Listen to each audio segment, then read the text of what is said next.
Good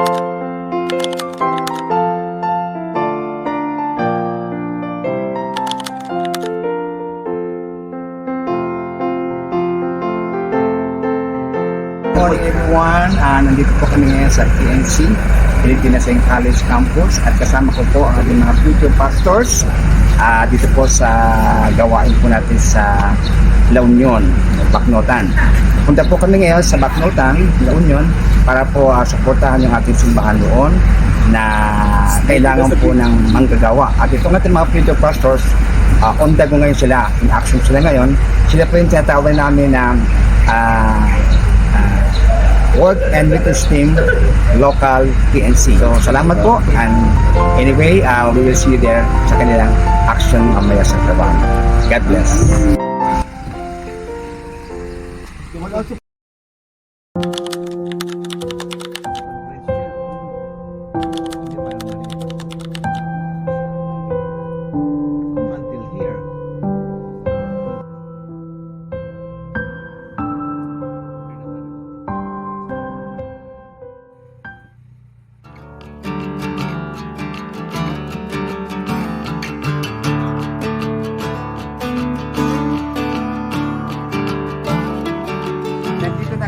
Sa Barangay Skip, Bacnotan, La Union. Ito po yung aming work and witness team na kasama namin ang mga pastor at yung mga bata at ang mga PNC students, future pastors. So kung kami mamaya makikita nyo, in action kami lahat ngayon. Amen. Ngayon, hindi pagod pa, may papahinga. Mag-breakfast muna kasi malaking trabaho na magpapala, magpipintura. Ganon? Mag-ano ng hollow block. Okay? Let's go! Let's go!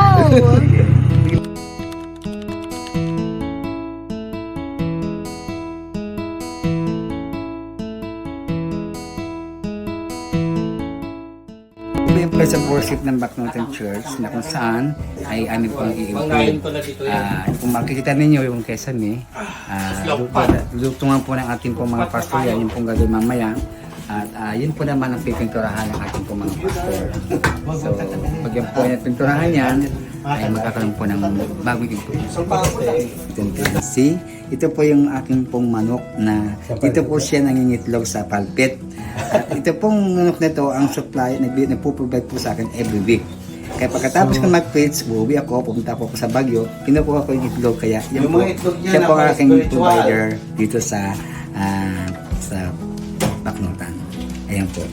Kaya mabait po siya. Ang mga itlog ni Pastor Manny, spiritual.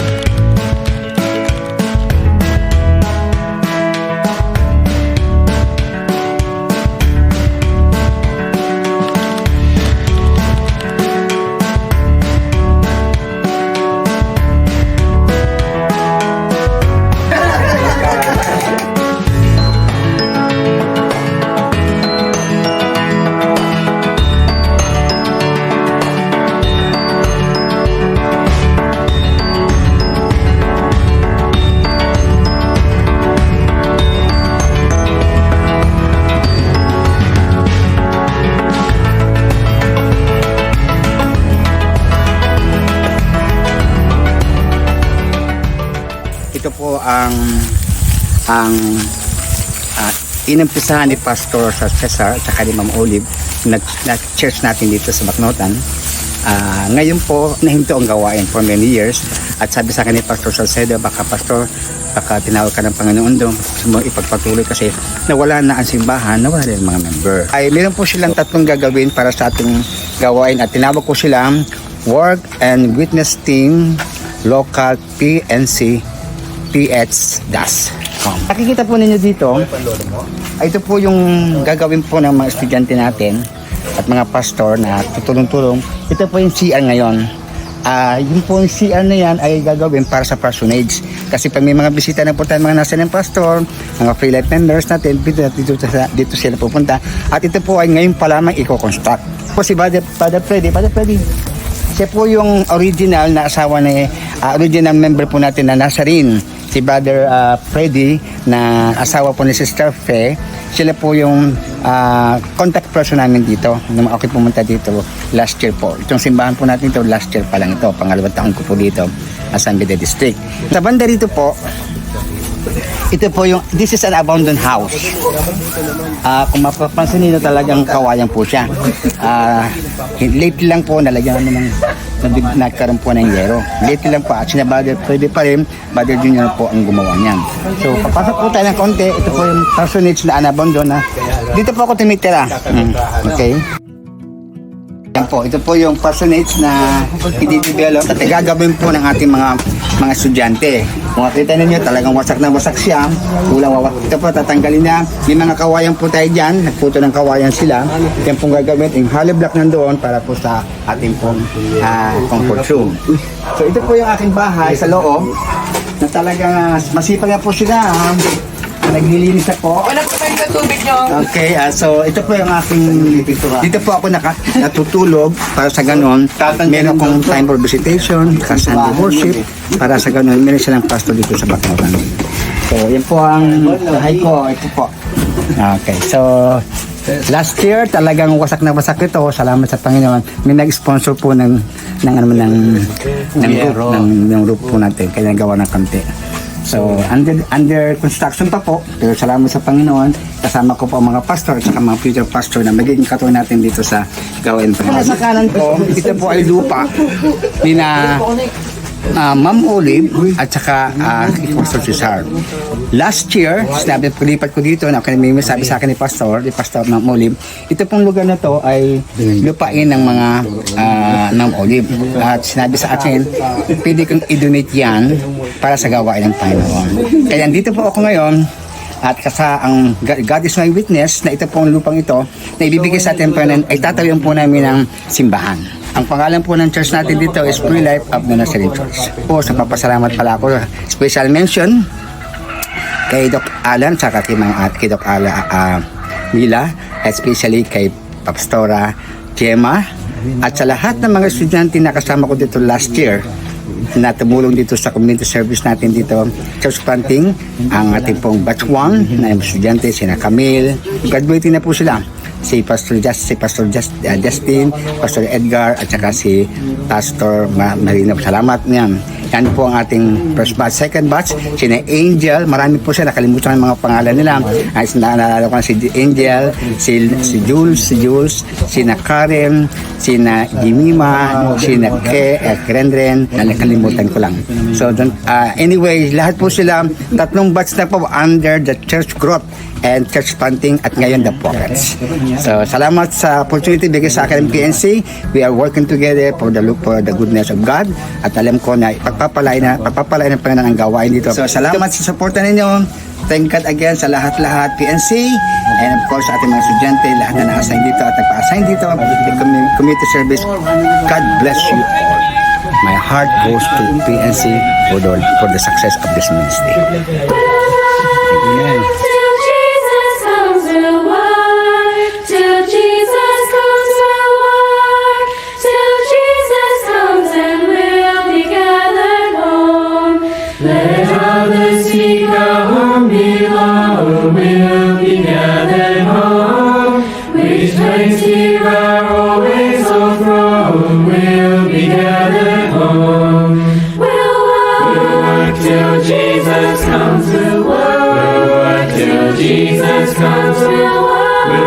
Till Jesus comes and we'll be gathered home.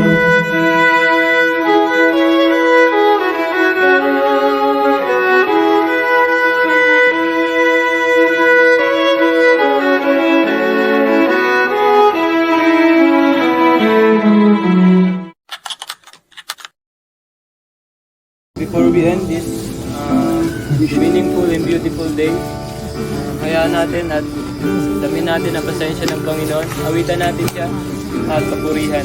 Amen. Sasabayin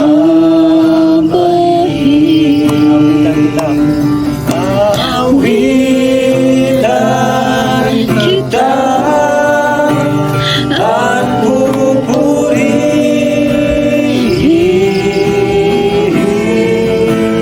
Panginoon kay buti mo sa akin.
napakasaya ng pastor. At sabi ko sa inyo, God first. Walang ginagawa niyo pagka-Sunday, unahin mo Panginoon at i-bless kayo ng Panginoon. Lalo. Salamat, salamat, Diyos ko sa pag-ibig mo. Aking sasaya sa pag-ibig mo, Panginoon. Kailan may hindi tayo pagpapalik, pagkat sa piling mo'y langit, mahal na mahal kita, Panginoon. Kay tapat sa habang buhay, kay mabuti magpakailanman, hanggang ako ay nabubuhay, awitin ko makabutihan. Ikan tayo natin, Miguel.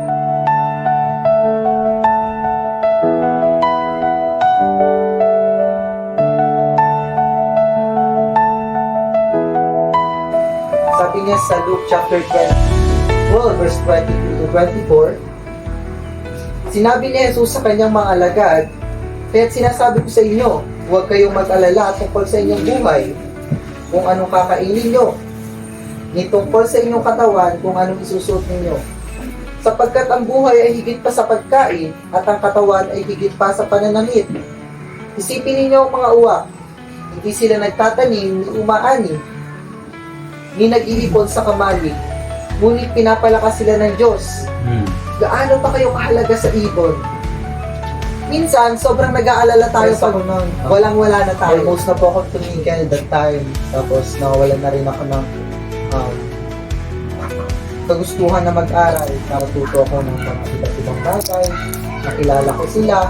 Dati, parang wala akong kaibigan. Pero ngayon, natuto na ako makisalamuha sa ibang tao. Kasi, habang tumatagal, mas nararamdaman ko yung pag-ibig ng Panginoon. Mas nararamdaman ko na ang Panginoon ay nandyan.